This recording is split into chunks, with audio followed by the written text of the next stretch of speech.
L'art brut est un mot, un concept qui a été inventé par Jean Dubuffet en 1945 pour désigner les œuvres qui ont été créées par des artistes qui ne sont pas passés par des écoles de l'art, qui n'ont pas reçu une éducation artistique et qui n'ont pas participé d'aucune façon au marché de l'art. Il faut savoir que l'art brut, c'est un art populaire, mais au sens le plus large du terme. La plupart sont des ouvriers, sont des artisans. Alors on les trouve aussi parmi d'autres types de populations, de gens qui ont eu des problèmes psychiques de tous ordres. Quelqu'un, par exemple, comme George Widener, qui a le syndrome d'Asperger, en fait, il voit le monde différemment de nous, tout simplement parce qu'il se souvient de toutes les dates dans le calendrier, parce qu'il les rattache à certaines couleurs. C'est un regard particulier. Quelqu'un comme Judith Scott, qui a eu la trisomie 21 et qui n'avait pas accès au langage, quand vous voyez ce qu'elle a créé, c'est quelque chose qu'on aurait du mal à trouver dans le champ de l'art contemporain.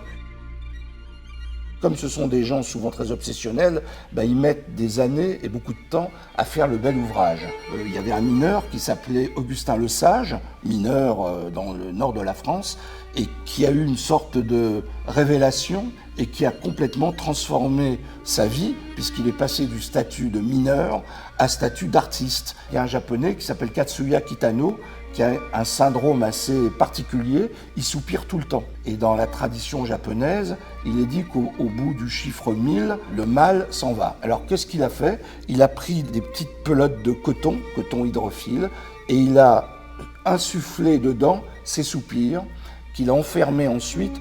Donc il a fait comme ça 1000 cocons qui représentent pour lui une capacité d'éradiquer le mal. Il y a des artistes qui ont passé des années et toute leur vie pour fabriquer quelque chose qui ne se termine pas. En fait, c'est vraiment le processus qui est plus fort qu'eux.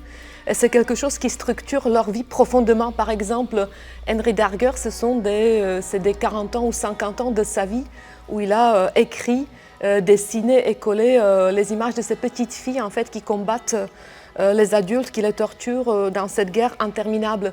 Donc il y a vraiment des années, des dizaines d'années de création qui ont été retrouvées souvent par hasard après leur mort.